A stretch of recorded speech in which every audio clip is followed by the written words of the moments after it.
a moment that happens to a lot of people around 40. You're sitting somewhere ordinary. Maybe it's your kitchen table on a Tuesday morning, coffee getting cold, staring at your bank account on your phone. And something shifts. It's not a dramatic breakdown. It's quieter than that. It's the slow, creeping realization that the life you imagined having by now looks nothing like the life you're actually living. You thought you'd feel more settled, more secure, more like an adult who had things figured out. Instead, you feel like you're running a race where everyone else got the map and you're still trying to find the starting line. The mortgage feels heavier than you expected, the retirement account looks smaller than it should, the paycheck disappears faster than it arrives, and somewhere underneath all of it is a question you're almost afraid to ask out loud. Is it too late for me? Here's what I need you to understand before we go any further. That question is the most dangerous thing in your financial life right now. Not your debt, not your savings gap, not your income. That question. Because the moment you start believing the answer might be yes, you stop taking the actions that would prove it wrong. I've seen it happen too many times. People who had every tool they needed to build genuine financial security in their 40s, but talked themselves out of starting because the gap felt too big. They waited. And waiting made the gap bigger, and the bigger gap made them wait longer. Today, I'm going to break that cycle. Not with motivational speeches, not with unrealistic promises about becoming a millionaire by next Tuesday. With the actual truth about where most 40-year-olds stand financially, why the system has been working against you in ways you probably haven't noticed, and the specific sequence of moves that can genuinely change your trajectory from here. My name is Julia, and if there's one thing I want you to take from this, it's that the math at 40 is more forgiving than you think, but only if you start moving now. Let's begin with something most financial content gets completely wrong. They frame being behind at 40 as a personal failure, a character flaw, evidence that you made bad decisions, lacked discipline, or simply didn't care enough about your future. This framing is not only wrong, it's designed to make you feel helpless. Here's the reality that nobody wants to talk about. The financial system that exists in 2025 is fundamentally different from the one your parents navigated. And the advice most people received, if they received any at all, was written for a world that no longer exists. Housing costs have outpaced wage growth for 3 consecutive decades. Student loan debt has become a standard feature of early adulthood, not an exception. Job security, pensions, employer loyalty, these were dismantled quietly while an entire generation was told to simply work harder and save more. You weren't sleeping through the life lessons. The lessons were incomplete. So before we talk about what you should do now, I want you to release the story that you failed. You were navigating an impossible terrain with outdated tools. That chapter is done. Now, let's talk about what's actually true about your financial situation. The Federal Reserve Survey of Consumer Finances consistently shows that the median retirement savings for Americans between 35 and 44 sits around $45,000. Median, meaning half of all Americans in that age range have less than that. So if you have $30,000 saved, or $60,000, or even $90,000, you're not the outlier you think you are. You are, in many ways, exactly where most people are. The difference is that most people aren't watching videos like this one. Most people are choosing comfortable numbness over uncomfortable truth. You chose the truth. That already separates you. But here's where I have to be honest with you, because I think you deserve honesty over comfort. Where most people are is not where you want to stay. Average in America means retiring on Social Security plus not quite enough. It means working into your late 60s because you have no other choice. The goal isn't to feel better about being average. The goal is to use the next 10 to 15 years to build something real. And the window for that is still open. Wider than you think, actually. But it requires understanding something that most financial advice never explains properly. The most powerful wealth-building years of most people's lives are not their 20s. They're their 40s. I know that sounds like something designed to make you feel better. It's not. It's math. In your 20s, you had time, but almost no money. You were earning entry-level income, paying off early career debts, building the basic infrastructure of adult life. The contribution ceiling was low, whether you were disciplined or not. In your 40s, the equation flips. Your income is likely near its peak or still climbing toward it. Your major setup costs, the furniture, the wardrobe, the learning how to live as an adult, those are largely behind you. And perhaps most importantly, you now have something your 25-year-old self didn't have. Perspective. You've watched the market crash and recover. You've seen economic cycles. You understand that volatility is not catastrophe. The emotional intelligence required to invest without panicking, to stay the course when everything looks terrible, that was built through exactly the decade you think you wasted. Let me introduce you to someone I'll call Claire. At 41, Claire had $18,000 in retirement savings, 2 credit cards carrying a combined $11,000 in balances, and a sinking feeling that she had permanently missed her window. She was earning $78,000 a year as an operations manager. Decent money, but it seemed to vanish every month with nothing to show for it. She wasn't reckless. She wasn't irresponsible. She was just living reactively instead of intentionally.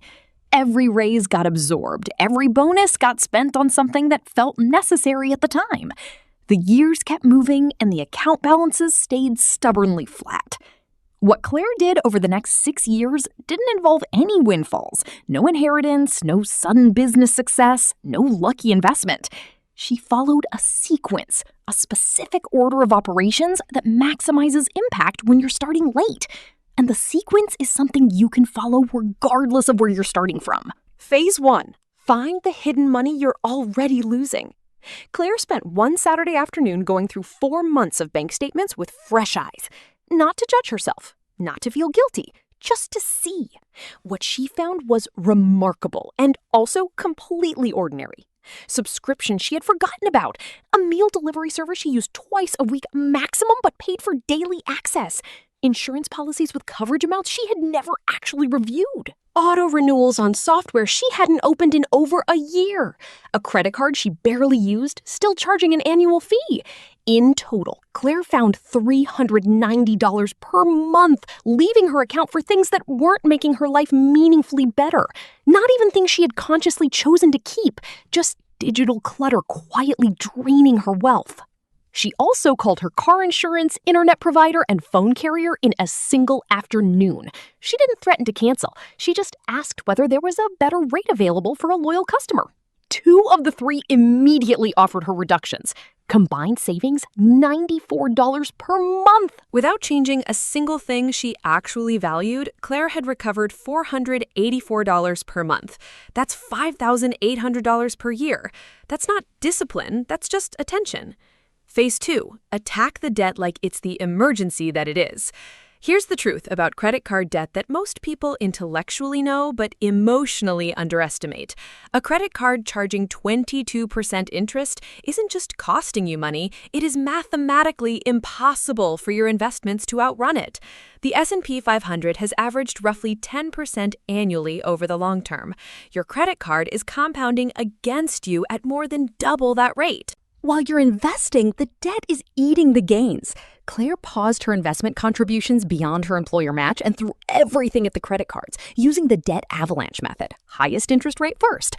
11 months later, both cards were at 0.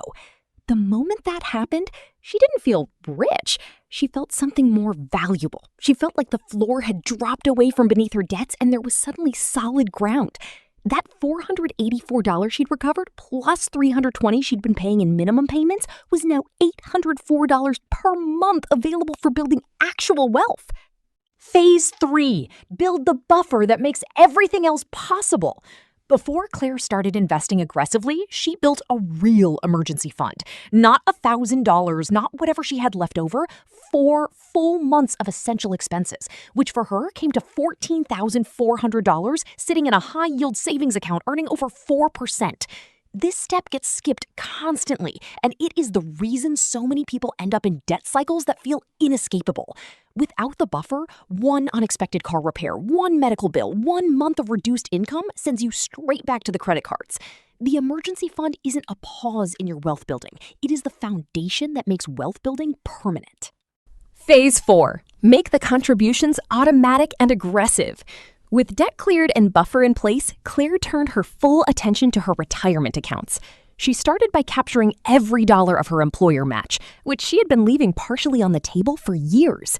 That match was an immediate 50% return on those contributions. No investment in the world competes with that.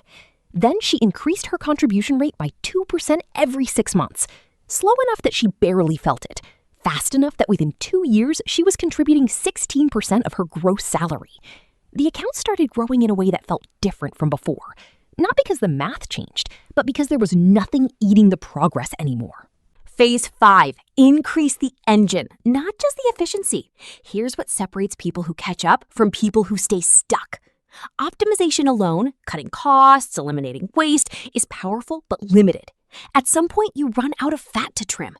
The real wealth acceleration comes from increasing income and keeping lifestyle flat.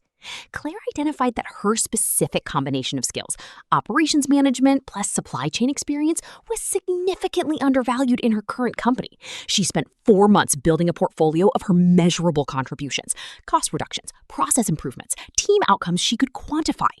She then had a direct conversation with her director about compensation alignment with market rate. The result was a $17,000 salary increase. She did not upgrade her apartment. She did not buy a new car. She did not expand her lifestyle in any direction. She invested the entire difference. That single decision added $1,100 per month to her investment accounts, on top of everything else she was already doing. By age 47, 6 years after starting with almost nothing, Claire had $290,000 in retirement accounts and was on a trajectory that her financial planner described as genuinely ahead of schedule. Now let me show you the math that makes this real and not just motivational. If you're 40 and you invest $810,000 by age 62, start that same contribution at 45, and you're looking at roughly $510,000 by the same age. The 5 years between 40 and 45 are worth $300,000 in this scenario. Not because of anything complicated, because of time. Because compound interest needs runway, and you still have runway. But here's the number that should actually change how you think about this. Someone who invested $200 per month from age 25 to 65 at 8% ends up with approximately $700,000. Someone who invested $1,500 per month from age 40 to 65 at the same return ends up with approximately $1.3 million. The late aggressive investor contributed more dollars, yes, but they also ended up with nearly double the wealth of the early passive investor. Contribution intensity beats Head Start when the runway is still 25 years. Your runway is still 25 years. There's one more thing I need to address because it's the thing that stops more people than any financial obstacle. The psychological weight of feeling behind creates a paralysis that is almost physical. You know you need to act. You've read the articles, you've watched the videos, you've bookmarked the resources. But starting feels impossible because starting means confronting exactly how far there is to go. Here's how you break it. You don't fix everything this week. You do one thing in the next 24 hours. If you have high interest debt, you open a balance transfer card with a 0% introductory offer today. If you have debt but no organized picture of it, you write every balance and interest rate on a single piece of paper today. If you have no emergency fund, you open a high yield savings account and set up a $200 automatic transfer today. If you have an emergency fund but aren't investing, you log into your employer's 401k portal and raise your contribution by 2% today. One action today before you close this tab. Because here's what I know about the people who actually transform their financial lives in their 40s. They weren't smarter than you. They didn't have more money than you. They didn't have easier circumstances. They just stopped waiting for the perfect moment and started in the imperfect one they were already in. 10 years from now, you will be somewhere. The only question is whether you'll have built something or spent another decade wondering if you should have started sooner. The gap you're looking at right now is not a sentence. It's a starting point. What you do in the next 48 hours will tell you everything about which story you're going to live. The benchmarks were never the point. The trajectory is the point, and yours starts right now.